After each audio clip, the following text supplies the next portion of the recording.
Selamat datang di channel YouTube Fernando De Caprio, channel yang membahas politik dan hukum, channel tempat berkumpulnya orang pintar.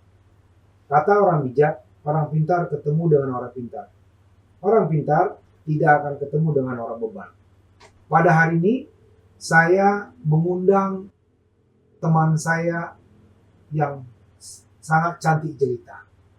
Dia berkenan mau mengisi channel YouTube Fernando De Caprio. Saya mengundang beliau untuk berbagi bagaimana pengalaman beliau menjadi seorang advokat, wanita yang tangguh menangani banyak perkara-perkara besar. Dia mau berbagi bagaimana seorang wanita bisa mengatasi persoalan walaupun dia berjalan sendirian.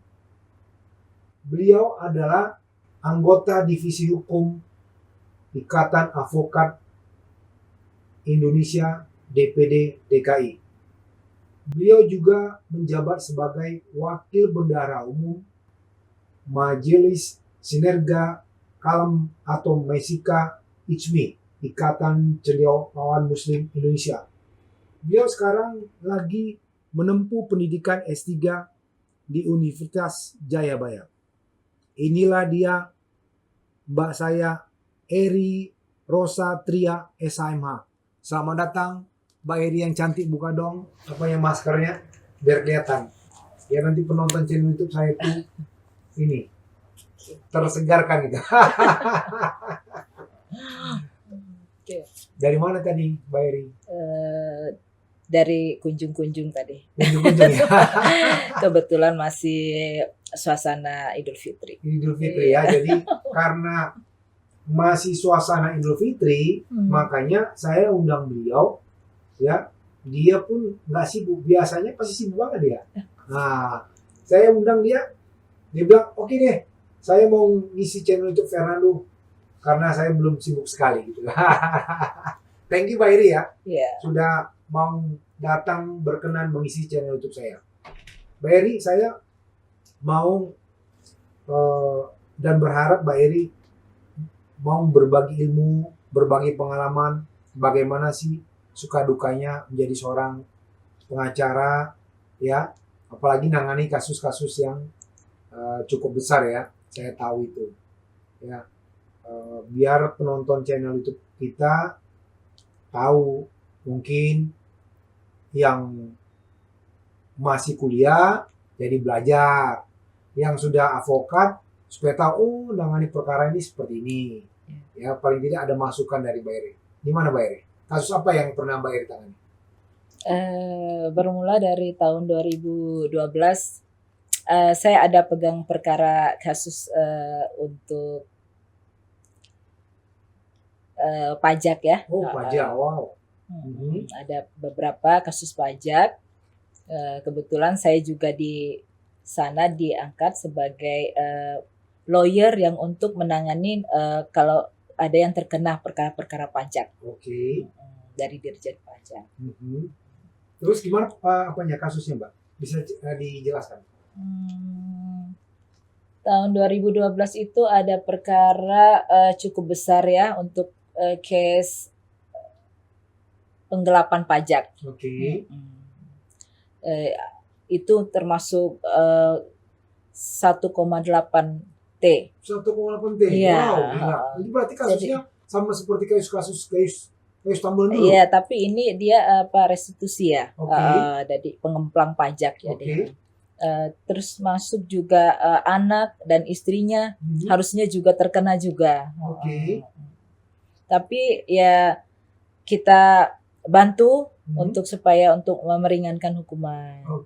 Gimana caranya tuh biar orang di luar sana tahu gitu, Mbak Eri itu bisa nangani kasus meringankan hukumannya atau membuat hukuman itu jadi terang benderang, kan begitu? Iya, kita lihat dari bukti-buktinya, terus waktu di persidangan kita kumpulkan, kan sudah itu untuk itu dia hanya memakai nama-nama kan untuk PT-PT-nya itu. Oh, berarti dia palsukan nama-nama. Iya, Seolah-olah nama-nama. perusahaan itu ada. Iya, Lalu padahal dia klaim pajak. iya, padahal perusahaan itu sebenarnya perusahaan bodong, Fiktif. iya fiktif. Oh, Jadi oke. dari sanalah dia kena. Mm-mm. Dan itu jumlah yang 1,8 T itu memang terlihat jumlah besar.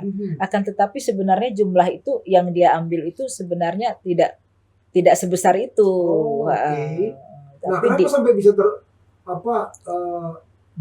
digelembungkan atau terakumulasi sampai 1,8 T?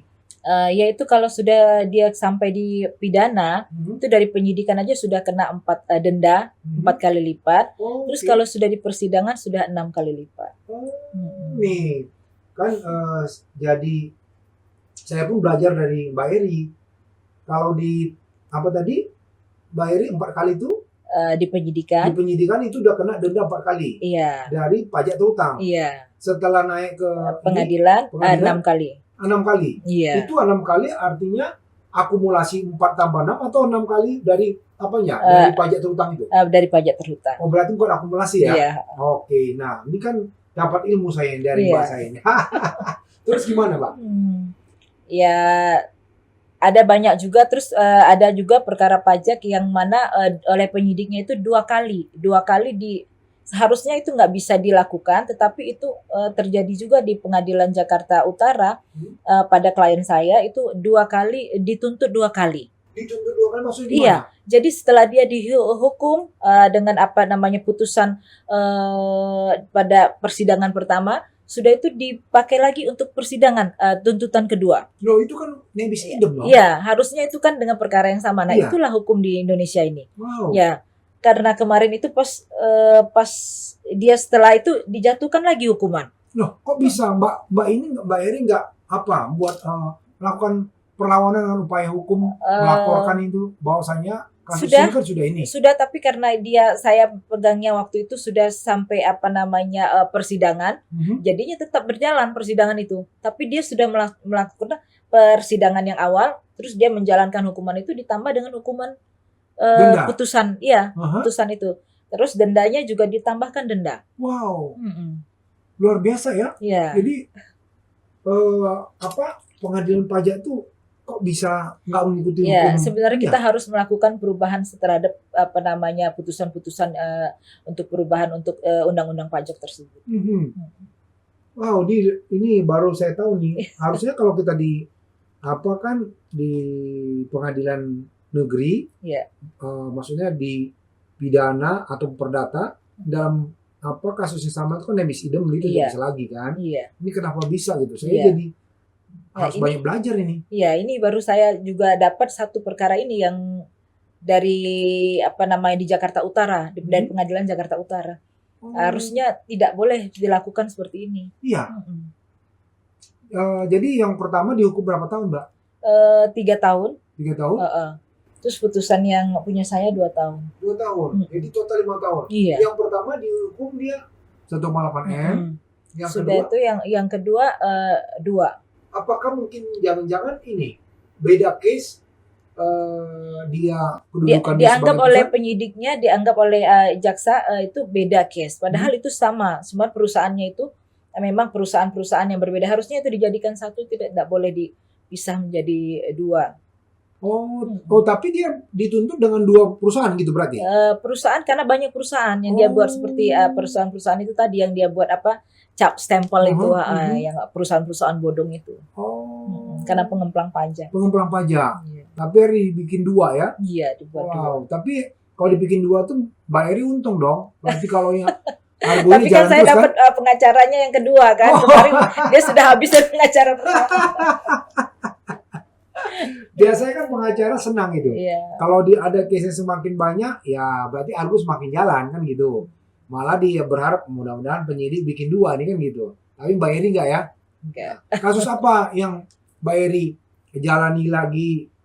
Saya dengar ada Mbak Eri nangani pernah kasus masalah narkoba ya. Karena saya tahu Mbak Eri itu pengacara tangguh ya, cewek tangguh yang keluar kota sendiri, ya kan, berani nangani sendiri tanpa ada inilah kan, Ada seseorang telepon kepada saya, Hmm.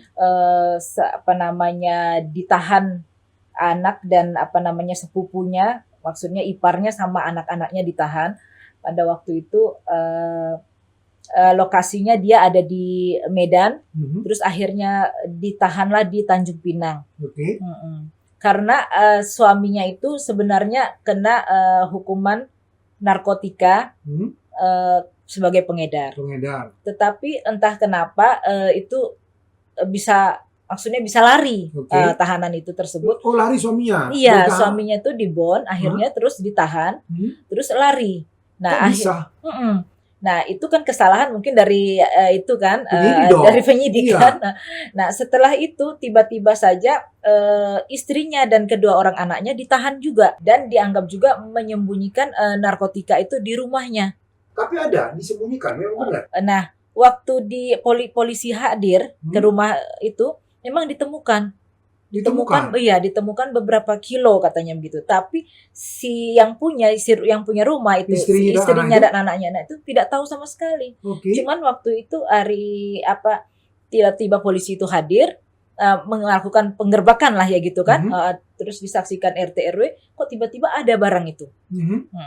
Jadi akhirnya adalah yang keluarga si istri inilah melapor kepada saya kan, minta bantuan hukum kepada saya. Terus saya datang, terus akhirnya saya datanginlah ke Medan. Sampai di sana terus saya datang lagi ke Tanjung Pinang. Oke. Terus saya bilangin bahwa saya akan melakukan pra-peradilan untuk perkara ini. Saya bilang kayak itu karena Anda tidak berhak untuk menahan anak dan istri mereka ini. Iya, saya bilang karena nggak ada kaitannya sebenarnya kan dengan yang lari. Saya bilang itu. Yang lari itu adalah tanggung jawab kalian. Kenapa bisa lari? Itu kan dibot, kenapa bisa lari gitu kan? Nah, saya bilangnya tetap saya akan lakukan pra-peradilan. Saya datang kan, saya terbang pergi ke Tanjung Pinang, terus saya ke Batam untuk cek lokasi sekalian. Dari Medan terus saya bawa langsung klien saya itu, yang perempuan itu sama anaknya. Akhirnya mereka dibebaskan, perkaranya dihentikan. Begitu saja. Cuma begitu saja? Wah, luar biasa, takut dong mereka. Padahal saya baru gertak aja gitu kan untuk pra-peradilan. Mungkin mereka melihat wajah Mbak Eri itu langsung kelepok-kelepok kali? Apa gimana? Ya mungkin dari jalurnya itu kan. Gitu ya. Kok bisa? Artinya mereka yang tadi sudah melakukan penahanan, lalu bluffing bahwasanya istri dan anaknya terlibat, tapi Mbak Eri bilang bahwa akan melakukan upaya hukum dengan Prapit, dan mereka akhirnya bernegosiasi untuk Mbak Eri tidak melakukan Prapit. Iya. Akhirnya dilepas, dibebaskan begitu saja. Dibebaskan begitu saja. Iya. Itu suaminya kemana? Nah sampai hari ini belum ada lagi kabarnya tuh. Nggak tahu suaminya, kemana? Iya nggak tahu. Jadi istri dan anak lepas tapi suami nggak tahu kemana? Nggak tahu. Wah, ini luar biasa nih Mbak Eri nih. Bisa mengapakan satu kasus hanya dengan bilang gua akan Prapit itu. Ini harus banyak belajar dari Mbak Eri kan gitu. Bagaimana caranya membuat penyidik itu bersimpati bahkan mau bekerja sama ya. Tapi kah Mbak Eri sudah memang mengetahui istri Nana itu memang nggak ada terlibat? Tidak. Sehingga Mbak Eri mau apa? Karena memang dari handphone dan semua cerita mereka bahwa sudah berapa tahun setelah ditahan di Cipinang, dia tidak ada kaitan dan tidak menghubungi istrinya dan anaknya. Karena kan biasanya tuh bandar narkoba atau keluarganya biasanya tuh ngakui seperti itu. Padahal ada kaitannya semua. Usut punya usut katanya dia udah nikah lagi itu yang ditahan itu. Nah jadi dia udah lama tidak menghubungi istri dan anaknya. Nah tetapi karena diselidiki oleh yang kepolisian, karena dia bilang bahwa ini bawa anak dan istrinya gitu kan. Nah jadi mereka itu bersikeras untuk menahan anak dan istrinya ini. Tapi ternyata suaminya udah nikah lagi sama orang. Iya. Kok bisa nikah dalam penjara? Kok bisa ya? Kita ini memang banyak yang akhirnya yang nggak bisa jadi bisa. Gitu ya? Luar biasa ya. Jadi pengalaman dari Mbak Eri itu, apalagi Mbak Eri lika-liku Mbak Eri selama menjalankan profesi selaku advokat. Sejak tahun berapa Mbak Eri jadi advokat? Tahun 2011. 2011. 2011 kira-kira 11 tahun lalu ya. Iya. Sudah 11 tahun menjalankan profesi sebagai seorang lawyer. Iya. Kasus-kasus apa lagi yang Mbak Eri tangani? Ada nggak pernah nangani misalnya artis? Ya, ada beberapa kalau artis. Tapi banyaknya saya tidak mau langsung melangkah lebih panjang lagi karena artis-artis ini kadang dia mintanya kasusnya direkayasa gitu. Jadi ada beberapa artis yang datang kepada saya untuk minta perkaranya itu untuk direkayasa gitu kan, Mbak ini supaya diada-adakan gitu kan di media. Nah itu saya nggak mau. Saya nggak mau kalau yang itu. Terus kalau Herman Felani, saya juga ada nanganin kasusnya Herman Felani yang ditahan kan. Sudah itu kalau untuk artis-artis tuh ada beberapa juga. Terus ada perkara yang beberapa lah pokoknya selain pidana dan perdata. Saya juga banyak. Yang mengapakan maksudnya di luar sana selaku bayar seorang cewek, lawyer cewek yang menganggap sepele atau yang coba-coba apalah gitu? Ya ada juga. Waktu itu saya menanganin perkaranya Alex Usman yang masalah UPS. Itu termasuk besar kan, istilahnya rame lah di Indonesia ini. Waktu itu saya sempat dapat ancaman-ancaman juga dari beberapa yang mana mengatasnamakan bahwa mereka menganggap bahwa klien saya ini memang bekerja sama dengan oknum-oknum DPRD. Waktu itu dari Haji Lulung ya, waktu itu juga Haji Lulung pernah telepon kepada saya kan, Mbak Eri tolong saya dibantu, dia bilang kayak gitu, karena media-media menyudutkan saya, dia bilang kayak gitu, bahwa pada waktu saat itu saya tidak ikut dalam rapat atau menandatangani itu, dia bilang gitu kan, masalah UPS, yang mana UPS itu benda yang murah kan, yang seharusnya cuma berapa ratus dijadikan berapa miliar. Untuk ini ya pembangkit. Untuk di sekolah-sekolah itu. Kebetulan waktu itu saya adalah pengacara dari itu yang penandatangan itu Alex Usman itu. Nah itu ada Mbak Eri apakah maksudnya disepelekan karena cewek ya, mereka anggap sepele segala macam, ada nggak? Ya ada, waktu itu saya juga dianggap bahwa wah udah ibu nggak usah lah nanganin perkara ini, dia bilang kayak gitu, karena ini perkara ini besar, dia bilang gitu kan, ini menyangkut masyarakat, dia bilang rakyat banyak, dia bilang kayak gitu, kenapa ibu harus bela Alex Usman, dia bilang ini orang ini benar-benar salah, dia bilang gitu, dia makan uang rakyat, dia bilangin masyarakat, dia bilang gitu kan. Kalau menurut saya sih tetap kalau kita hukum itu tetap harus ditegakkan. Jadi walaupun orang itu salah atau tidak salah, nanti pembuktiannya di pengadilan. Ya tetap saya waktu di Mabes itu saya dapat kecaman banyak sekali. Banyak kecaman. Iya. Mau disuruh ibu. Mundur. Iya, mundur aja Bu. Iya. Waktu itu berlawanan juga beradu argumentasi dengan Budi Waseso. Pada saat itu. Iya. Jadi waktu kabar eskrim dia. Iya. Untuk Mbak Eri mundur. Iya. Tapi Mbak Eri kan ya kalau kita sebagai pengacara kita nggak ada ini kan.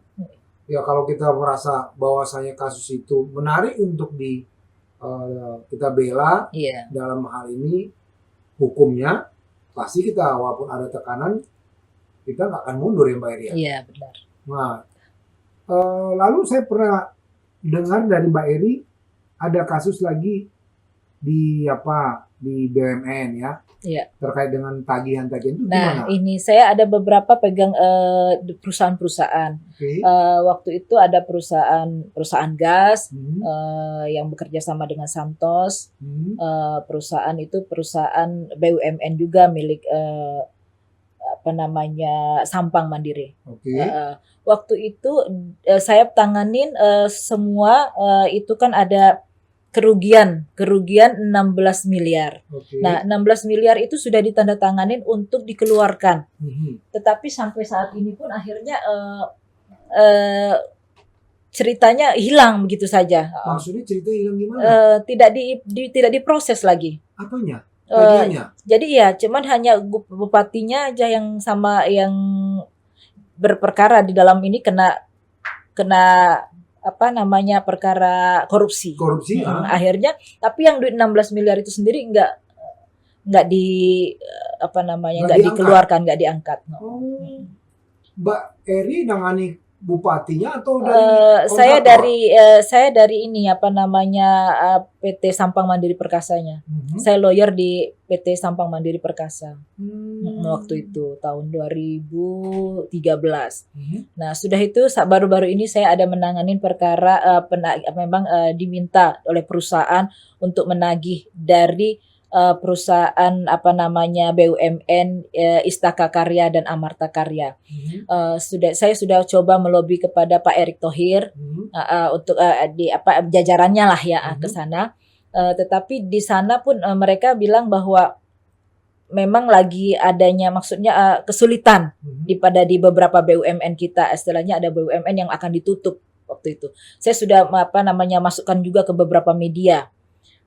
Sudah itu saya sudah melakukan beberapa kali kan penagihan, tetapi itu pun sudah lama dari tahun 2015 sampai hari ini klien saya itu tidak dibayar oleh perusahaan itu kan. Terus dijanji-janjikan akhirnya dicicil, ada penyicilan gitu dibayar. Sampai hari ini katanya Istaka Karya itu akan ditutup karena mereka menganggap bahwa mereka untuk bayar karyawan saja sudah nggak punya dana, dianggap begitu. Nah, jadi sampai hari ini belum ada titik terang lagi untuk penyelesaiannya. Ya. Kalau apa tanggapan Mbak? Kalau orang kan melihat misalnya pengacara itu ya wanita-wanita pengacara mungkin kayak Mbak Eri ini dianggap kehidupannya glamor, ya kan? Karena banyak dikelilingi ya apa ya kemewahan ya kan, karena nangin perkara dapat sekian ratus juta dan lain sebagainya. Gimana tanggapan Mbak Eri atas apa sentimen negatif di luar sana terkait kehidupan lawyer hebat gitu? Ya, tidak semua seperti glamor begitu. Kalau saya karena saya lebih mementingkan anak dan keluarga. Jadi bagi saya ya rezeki itu ya digunakan untuk ibadah, untuk yang ya untuk kebaikan lah. Separohnya ya untuk beli-beli aset. Ya, sama aja dong. Separohnya beli aset kan. ya ditabung lah gitu kan. Karena kita lawyer ini kan nggak selamanya ada ini kan case mungkin ya mungkin satu hari ada masanya sepi kan, ada masanya rame. Ya syukuri aja. Disyukuri aja. Ya. Tapi kalau orang berpandangan bahwasanya kehidupan lawyer itu apa glamor menghambur-hamburkan itu gimana? Menurut Mbak Eri? Ya, benar nggak itu? Ada beberapa oknum-oknum ya, terutama oknum-oknum pengacara laki-laki lah ya, yang kita banyak lihat di media-media begitu kan. Tapi kalau untuk lawyer-lawyer wanita sih sepertinya lebih banyak yang soft lah ya, nggak terlalu vulgar. Nggak terlalu vulgar ya.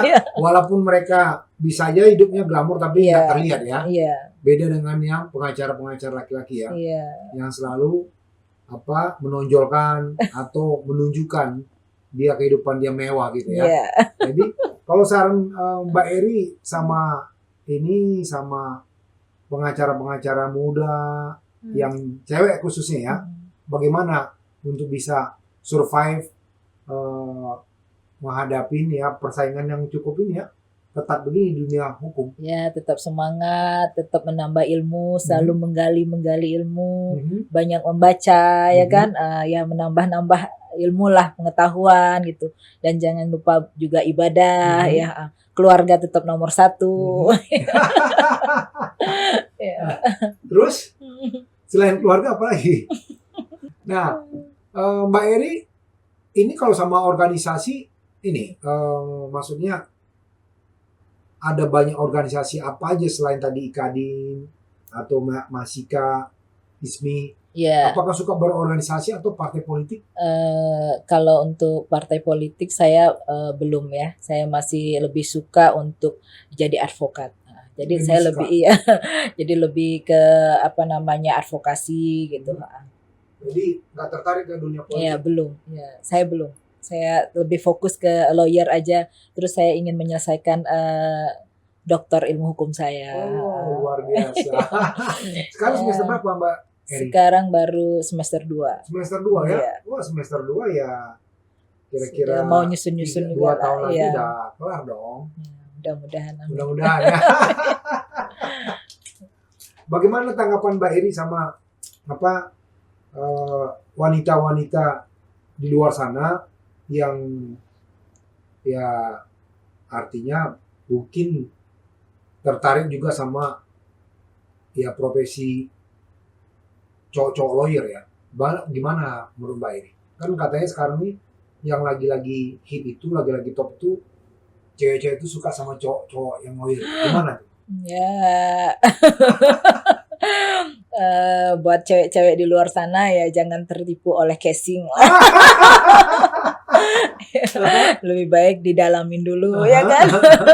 Ya nggak semua profesi advokat itu adalah profesi yang membanggakan, maksudnya menggiurkan dari materi gitu, karena ya setiap kehidupan itu kan pasti ada. Jadi kalau bagi cewek-cewek yang di luar itu ya diutamakan ya untuk kesetiaannya, profilnya, kebaikannya lah gitu kan. Mungkin pendidikannya, agamanya lah yang lebih diutamakan. Jadi Mbak Eri mau bilang nggak semua lawyer tuh hebat-hebat atau nggak hidupannya mapan?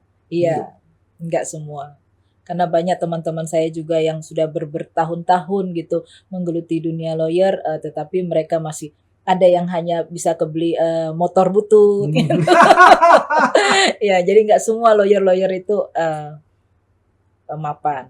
Oh, jadi jangan tertipu dengan casing dibilang sebagai lawyer ya. Iya.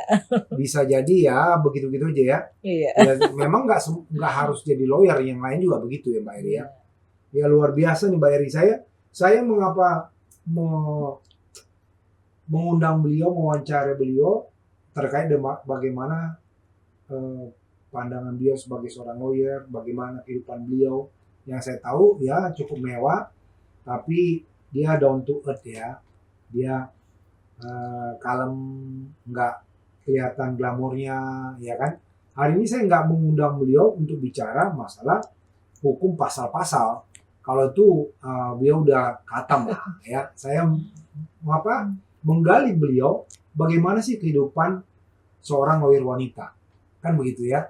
Nah hari ini beliau menjelaskan bahwasanya ya ada suka dukanya menjadi seorang lawyer wanita, yang kadang-kadang bisa aja di luar sana orang menganggap sepele ya. Iya. Atau ya mungkin kalau dia melecehkan tidak, tapi ya mungkin memandang sebelah mata ya kepada lawyer-lawyer ya. Apalagi Mbak Eri ini cukup cantik ya. Kalau yang lawyernya mungkin rada-rada pandangannya agak sangar, orang segan gitu. Kalau yang cakep begitu orang udah begini juga gini kan gitu kan. Nah hari ini beliau menjelaskan bahwasanya dia berani fight untuk melawan pihak-pihak yang dianggap bersalah atau menzolimi kliennya.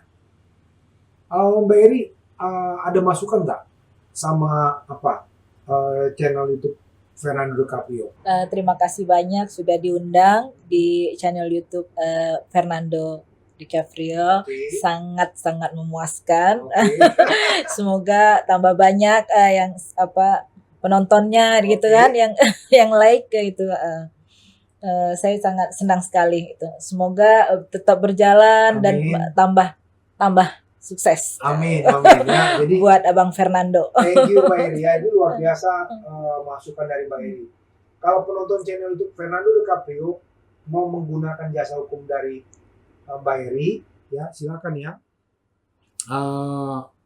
Beliau itu ahli hukum pidana, mengerti juga perdata, hukum pajak lagi. Karena tadi sudah beliau jelaskan, beliau bahkan sekarang ini sebagai pengacara dari pegawai-pegawai kantor pajak. Iya. Ya, jadi jangan harus segan-segan, silakan menghubungi beliau.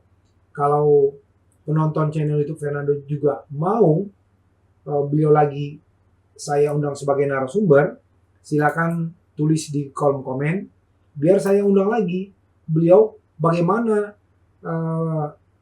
kehidupan beliau selanjutnya sebagai wanita yang sukses di dunia lawyer, mungkin bisa menginspirasi para wanita-wanita di luar sana, atau mungkin mahasiswa-mahasiswi khususnya yang mau mengambil profesi sebagai pengacara. Ya, bisa nanti ini beliau bercerita lagi bagaimana kehidupan beliau sehari-harinya. Ya, silakan menulis di kolom komen menggunakan jasa beliau. Ya, saya nggak pernah membatasin gitu. Ya, di akhir sesi seperti yang Mbak Eri sudah bagikan, saya mengutip quote-nya sama seperti yang disampaikan oleh Mbak Eri. Ya, saya sampaikan ini juga sama seperti postur face dari Mbak Eri. Dia bilang begini, bila ada cahaya dalam jiwa, maka akan hadir kecantikan dalam diri seseorang. Nah, inilah dia. Ya kan? Mbak Eri ini ada cahaya dengan tadi kehidupannya tidak perlu dia expose, kehidupan glamor, ya, sehingga keluar cahaya dari diri Mbak Eri, makanya wajah dia cantik sekali gitu. Ya, itu aja yang kami sampaikan pada hari ini. Ya, saya thank you banget Mbak Eri sudah berkenan hadir di channel YouTube podcast saya. Tetap semangat, ya. Jaga terus kesehatan, jaga terus aura Mbak Eri yang baik hati, ya, supaya mungkin wanita-wanita di luar sana bisa mengikuti jejak dari Mbak Eri. Oke Mbak Eri? Oke, terima kasih. Ya, thank you banget Mbak Eri ya. Iya. Kita tos dulu Mbak. Tos. Thank you.